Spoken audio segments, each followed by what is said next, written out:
আসসালামু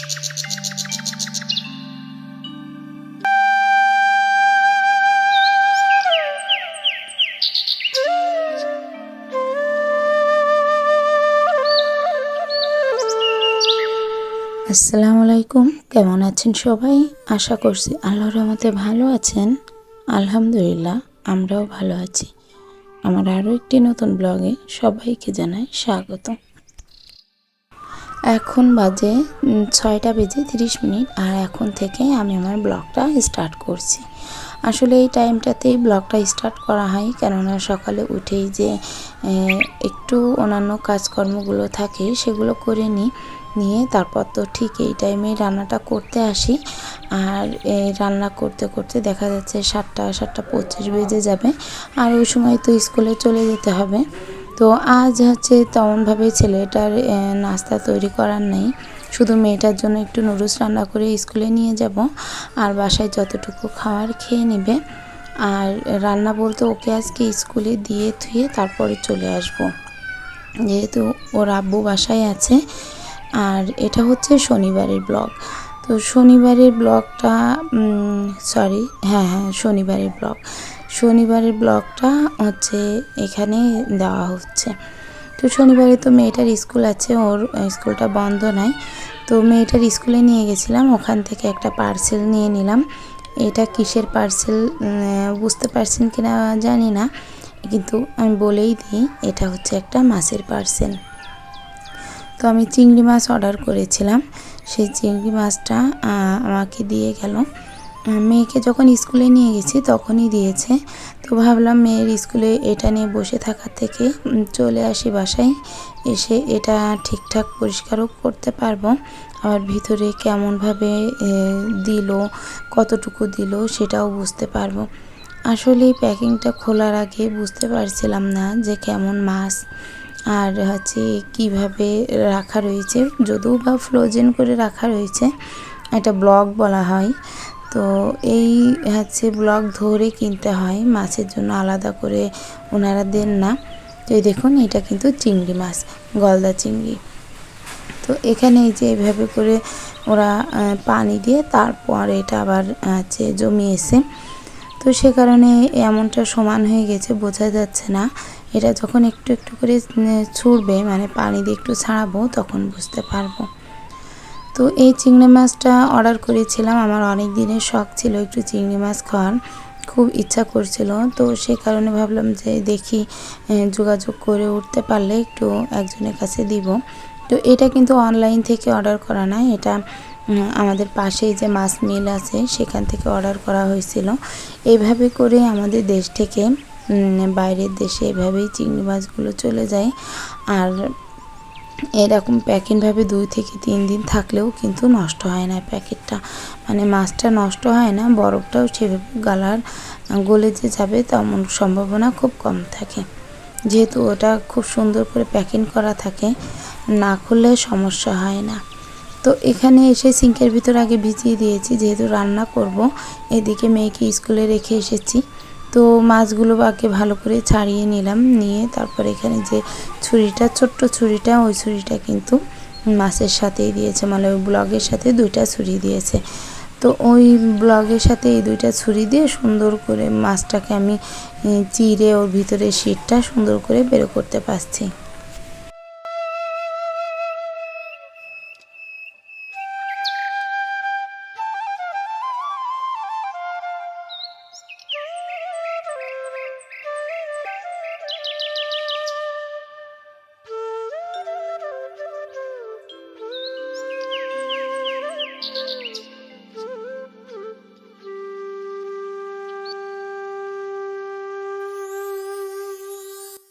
চিংড়ি মাছ তো এনেছি, কিন্তু চিংড়ি মাছের তরকারিটাও তো দরকার।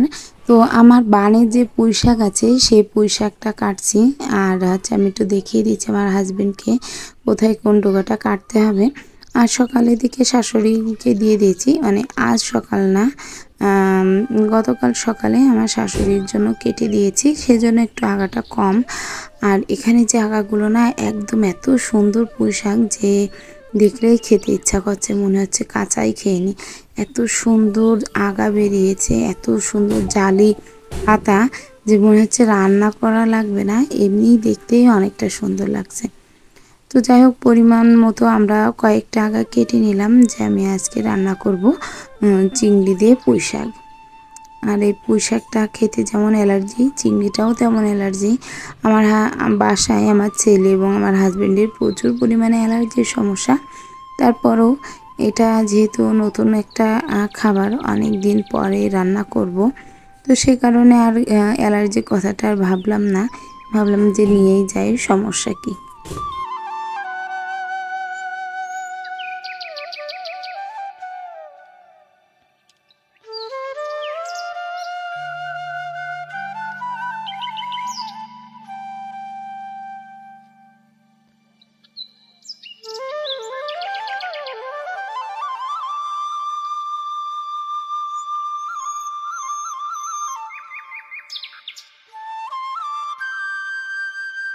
সরিষাগুলো রোদে দিয়েছিলাম, তো সরিষাগুলো আগে ভালো করে নাড়াচাড়া করে নিলাম, নাড়াচাড়া করে তারপর ছাদে মেলে দিয়েছিলাম।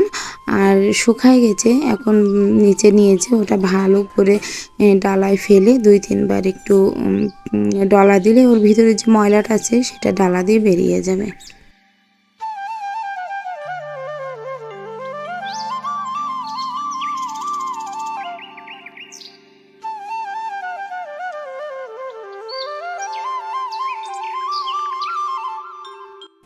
ওইদিকে আমার হাজব্যান্ড একটু পুঁইশাকগুলো বেছে দিচ্ছে, আমি নিজেও বেছেছি কিছুটা, আর উনি বেছে দিচ্ছে। আর এদিকে আমি রান্নাটা করা শুরু করে দিলাম, মানে মাছটা ভাজা শুরু করে দিয়েছি, যাতে খুব দ্রুত রান্নাটা করে আবার মেয়ের স্কুলে আনতে যেতে পারি। যেহেতু অনেক ছোট, স্কুলে অনেকক্ষণ থাকলে হয়তো আমাকে খুঁজতে পারে, সে কারণে স্কুল থেকে ওর জন্য স্কুল থেকে কোথাও যেতে পারি না। তো বাসায় একটু আসছে, আজকে এই প্রথম বাসায় আসছি মেয়েকে একা রেখে। তো খুব দ্রুতভাবে রান্নাটা করে নিচ্ছি, যে কখন যাব ওর কাছে সেটা শুধু মাথার মধ্যে ঘুরছে, আমি রাঁধছি এবং চিন্তাও হচ্ছে। পুঁই শাকটা রান্না করার জন্য আগে পুঁই শাকের জন্য পেঁয়াজটা কেটে নিয়েছি, পেঁয়াজ রসুন সেটা কিন্তু আমি আস্তই দিব, তারপর জিরে বাটা, একটু সরিষা বাটা, কাঁচা ঝাল বাটা সব একসাথে দিয়ে চুলার পরে দিয়ে দিলাম। দিয়ে যখন আমার এই মশলাটা কষানো হয়ে যাবে, তো মশলাটা কষিয়ে সামান্য একটুখানি পানি দিব, দিয়ে তারপর পুঁই শাকটা দিয়ে দেবো। আর লবণ হলুদ তো অপশনাল আছেই, মানে লবণ হলুদ দিতেই হবে। তো যাই হোক, এখানে উঠিয়ে দিয়েছি, দিয়ে নাড়াচাড়া করে তারপর যখন একটু মশলাটা কষিয়ে আসছে তখন আমি পুঁই শাকটা দিয়ে দিচ্ছি।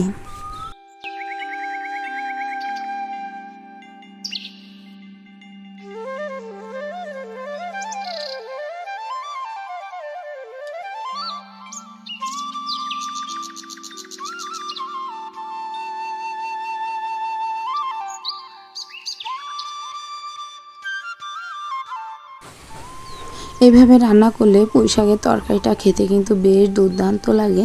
আর প্রথমে যে কাটা মশলা দিয়ে মশলাটা একটু কষিয়ে নিচ্ছি, এইভাবে একদিন রান্না করে দেখবেন, পুঁই শাকটা অনেক ভালো লাগে। কিন্তু মশলাটা, পুঁই শাকের যে মশলা, ওটা যদি পুরোটাই বেটে দিতে যান, পুঁই শাকে তেমন একটা টেস্ট পাবেন না। কিন্তু পুঁই শাকের টেস্ট পেতে হলে তার জন্য রসুন এবং পেঁয়াজ দুইটাই কিন্তু কুচি করে নিতে হবে। আর ওটা ব্লেন্ডারের মধ্য দিয়ে একসাথে বাটা যাবে না, একসাথে বাটলে দুইটার ফ্লেভার একরকম হয়ে যায় এবং ওটা খেতেও তার টেস্টি লাগে না।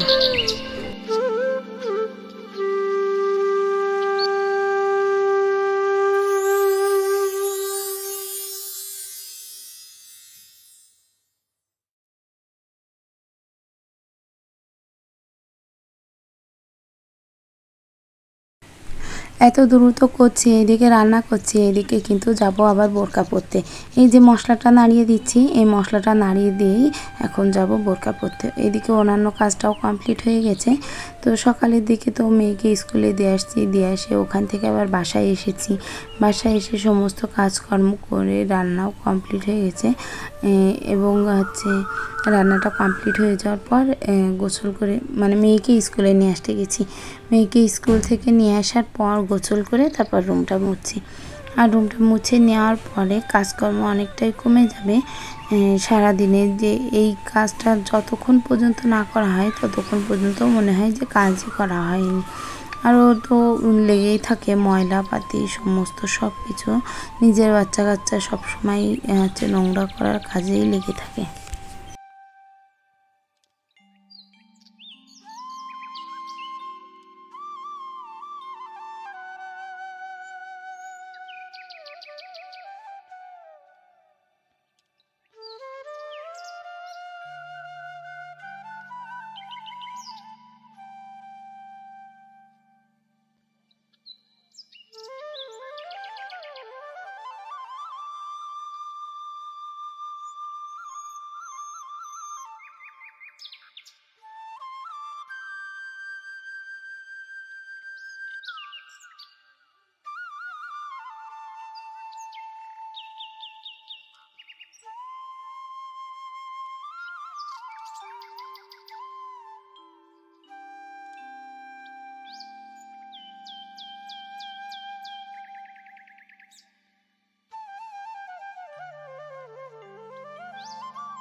দুপুরে খাবারের জন্য যে পুঁইশাক রান্না করেছি, এই দেখুন সে পুঁইশাক, ভাত আর আছে ডাল আর লেবু আছে।